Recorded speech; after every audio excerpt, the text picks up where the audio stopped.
All right, ladies and gentlemen, I'd like to welcome a special guest to the channel, man. A legend, uh, GOAT MC, top lyricist. Uh, I'll put him against the best of the best. We can debate about that. We got third degree legend, pioneer, LIVEOLA. What's going on with you? Hey, what's up, bro? Appreciate you for having me. Kiss the gang goodbye one more time for your hating ass. All my life I've been putting boys on ice like Breaking Bad. My punches got punches like I ain't taking dabs. Bust your circumference throwing bullets like a Troy Aikman pass. 10 toes to the toenail and that's before jail. Checking your big homies, pressing niggas' foreheads like doorbells. Oh well, and some of them was a giant like Odell. Right now we swinging for Slab Johnny, trying to hold his hoe still. And it's so real, set in tone, it's on the map now. Drunk Reed, R.I.P. Ron G. And then Man, it's all good, man. A long time in the making. So, how does it feel coming home, after all these years and getting the support that you got? Like I said, it's like there's no prerequisite for this, man. I was gone 10 years. People's attention span usually, very short. So to be able to come home and still be able to eat, do my thing, still be embraced, a beautiful thing, man. Never would have imagined it. You know what I mean? So, did you expect it to be like that? Absolutely not. I was hoping, praying, but like I said, there was no prerequisite for it. You usually get a 4-year career, if you get a major deal or whatever, But down here's a little different, Were you worried at any time that you were gonna fall off? You know what I mean? Because there's new artists that came since you. Oh yeah, that was my main concern. As time was passing, I was like, oh, it's over. But I still had in my mind I was gonna shoot my shot. I was still gonna come out full throttle and see what happens, So, you and Kyle, man, y'all really kept the third degree, even though third degree is, it's not, it's a new chapter, but y'all really kept the ship going, man. Y'all really kept the momentum going. How has that been for y'all to even being able to just reconnect after all these years? Well, it's a beautiful thing, man. Beautiful thing, man. Well, I owe a lot of this to Kyle, and a lot of information he gave me, and bring me back in the loop. There's a lot of things I didn't understand. You understand, when I got locked up, it was MySpace. I had MySpace. There wasn't no the Facebook, the IGs, and then the energy that goes along with the IG, with the cloud, and just the whole thing. The whole thing, the way it's moving now, he had to fill me in and put me in the algorithm and posting times and the different business model of releasing music and so I owe a lot of it to him. That's good, man. Now, how did you adjust to the new climate of music as far as the Spotify's and the Apple Music? Because y'all were doing the urban cities and all that. Mixtapes, dropping the tapes off. I mean, I just had to adjust to it. That's just how it was, as attributed to. You can't even really. I came out trying to flood them still. Like that was my old motto. You can't even really flood them. You got to just bleed a single, bleed a video. Digitally, it's really a mind fuck for me. But ain't nothing to it but to do it. So there's newer artists that I'm sure they're doing their thing right now. You come home and they're looking up to you, like the Rich Greedies and the Hoodlums and the South Side. How have you been able to establish a relationship with these dudes as far as a big homie?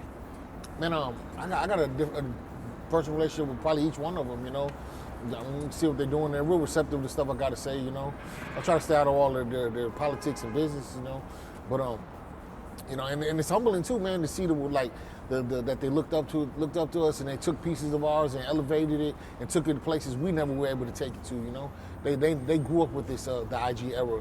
These dudes mastered the algorithm, mastered this social media thing, and we didn't have that, man. So to be able to take what we did and use that and then take it even further than we were ever able to, it's a beautiful thing. And I just want to ask you one small question. You stay out of their politics or whatever. Have you ever been able to, behind the scenes, like, hey fellas, like, let's sit down? I have, and some things are unfixable, some things it's not the time to be fixed or whatever, but I have.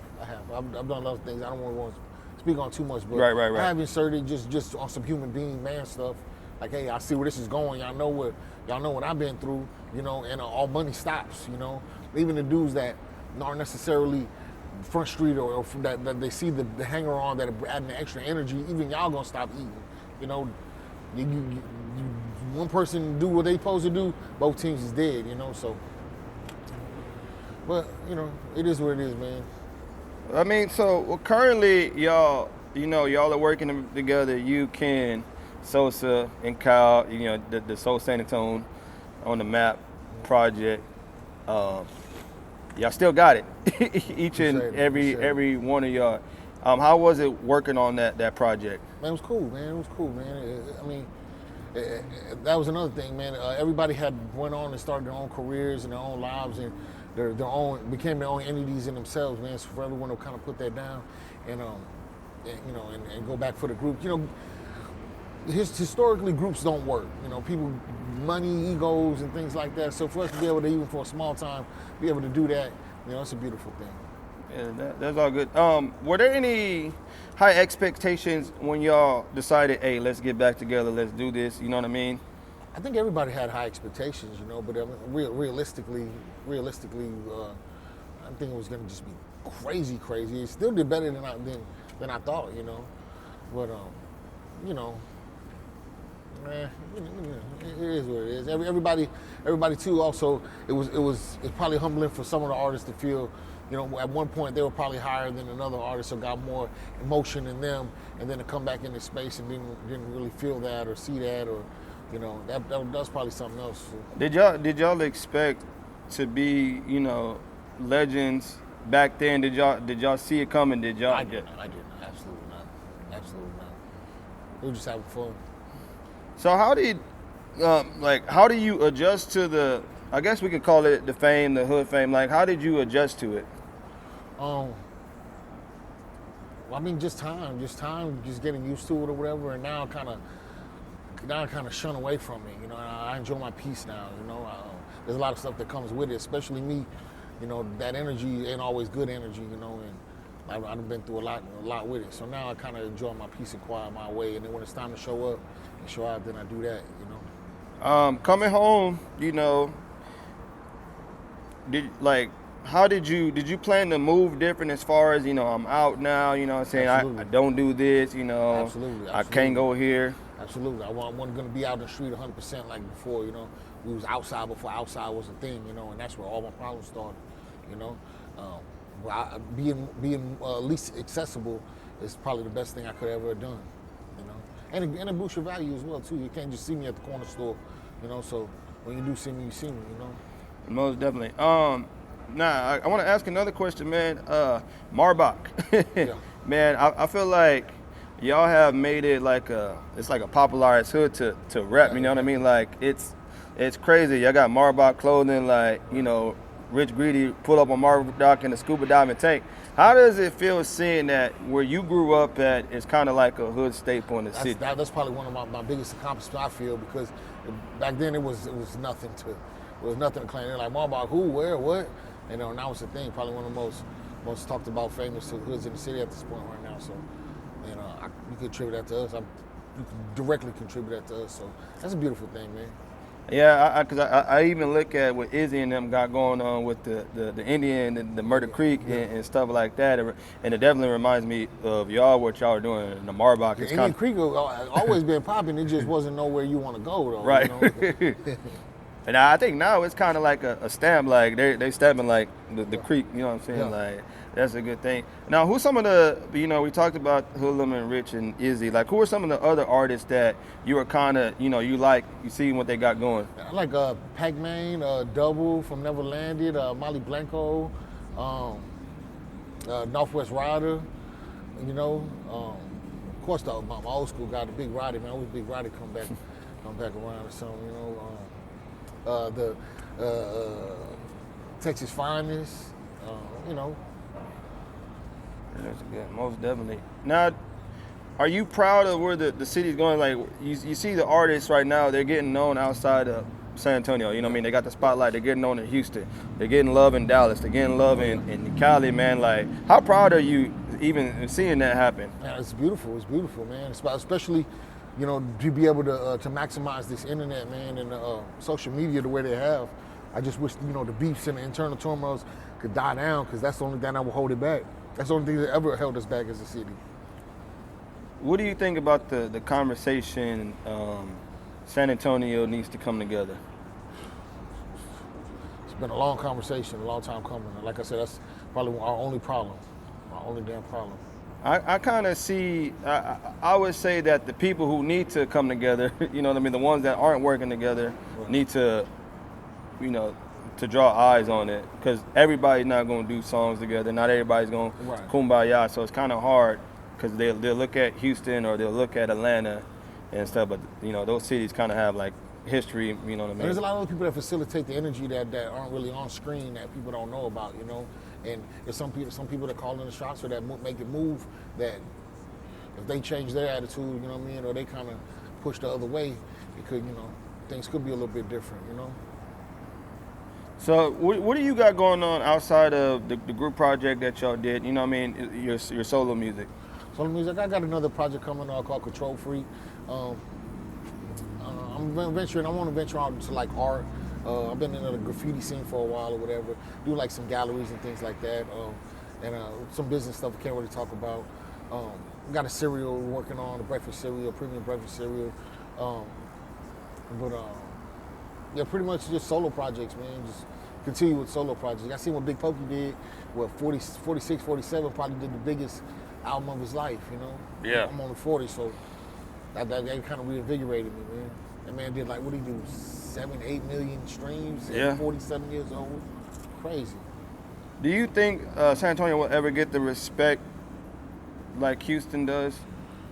I feel we're about 6, 7 years behind Houston, but the difference with Houston, it's a money first type of thing, you know? We're just, at times I feel like we're so aggressive and so, you know, about the thugging first, man. It seems so far-fetched, man. But once we put the money first, and a lot of these problems that we see can be fixed, but, you know, by focusing on the bang. But it's hard to tell, man, because we're still here having the same conversation in 2022. Yeah, man. Yeah, definitely. It's been a conversation. I've been hearing it for the last 10 years. Even before that. You know, even before that, man. Because there was older artists that came before us that they had animosity with us when we were coming, and we didn't even know we were looking forward to them. I ain't gonna name drop on nothing, man, but we didn't really get that love, you know. And then it was like the sides of town were beefing a little bit more, you know. And I want to go into that. Do you think that y'all get credit, but I feel like y'all being from the Northwest has something to do with it as far as certain sides of town accepting y'all? Right. Well, me personally, you know, I get a lot of things like, well, I don't like any of them dudes, but I like, yeah, we fuck with you or some shit like that. But there was a point in time where they didn't accept us at all, you know. But I've been, you know, in San Antonio, shit, but about 99, it was still racist. It was racial, you know. So shit, we're slow when it comes to that, man. You know, and I hate that. I know a lot of people always asking, you know, you can answer. Have you spoke with Mark G in the past? And, you know, do y'all have plans on even doing music with him anytime soon? Well, there's nothing about him before music, any of that, man. I love this dude. He's my brother, man. I want him to get right first. Get right first. Make sure he's right first. The music key to help him or hurt him, you know. And just where he's at in life, I just want to focus on him first, you know. That's good, man. Shame Gutter, man. Have you still talk to him? No, we lost touch. Oh, I okay. was in prison. You know what I mean? I just left it like that. Yeah, okay. Because I felt when y'all were, like, at that time when y'all had like a good little. Yeah, I do too. Y'all had a good match, man, and you know what I'm saying, it was cool. And people still like that one song that y'all y'all did, man. You know, some people have limits. Well, not even limits. Some people they're satisfied with what they feel with the little rap thing. You know, a little popularity, a little trinkets. You know, everybody has a different level. That'd be cool, you know, and not everybody want to make a job out the shit, you know. Most definitely, man. What 2022, 2023 actually, you know, 2022 is almost over, man. I mean, are y'all doing another group project, or y'all kind of just? We got a bunch of material we're sitting on. You know, I don't know we're shooting videos or nothing on that. You know, I just started focusing on this project I'm about to drop now, Control Freak. But we got a bunch of material, quite a bit. So we got to holler at management, see what they were gonna do with that. We dropping that, but yeah, we got some bangers. And man, how does it feel to still be able to get paid for shows, man? Unbelievable, unfucking believable. Coming home, man. I never had a major deal. I never had nothing. I never had no platinum record. So to come on and still be able to live on it, oh shit, man. Yeah, because I see a lot of artists, man, like, you know, they had their run and it kind of decreased, or, you know, they'll fell off and they can't get paid for the shows. But, man, y'all, that phone stay ringing. that phone. That's my worry, too, you know, shit. That's my worry like that. Is this going to be the end of this streak, or is this, you know, is this it? Is this it? But shit, keep going. How important do you feel like for you co-signing the newer artists? I think it's really important because no one really did it for us. Houston artists had co-signed for us because our artists didn't really look, you know, I don't know if they're offended by us or then whatever the case may be. But if you remember, it was like we were doing features with like Slim and Paul and Camille and them, and then, you know, traveling with them, doing shows with them and stuff like that. So I think it's very important that your own hometown supports you. You know what I'm saying, and give you the ropes to show you, you know, and that people see that. They need to see that, you know. Oh, definitely. But look, man, Live, it was a pleasure, you know what I'm saying, to do a sit down with you, man. I just want to give you your flowers. I give, everybody they flowers while they're on the channel. I just want to tell you thank you because y'all as a whole have played a major contribution to what I've done. You know what I mean? I remember seeing y'all and like hearing about y'all in 2003. You know what I mean? I was a kid, and now I'm in the media field. I just want to tell you thank you for your contribution to the city, man, and being an OG. And you know what I'm saying, man, just doing your thing and still coming out and dropping bangers, man. And for real, man. But look, man, Views, this was a legendary interview with the one and only LIVEOLA, man. Y'all look out.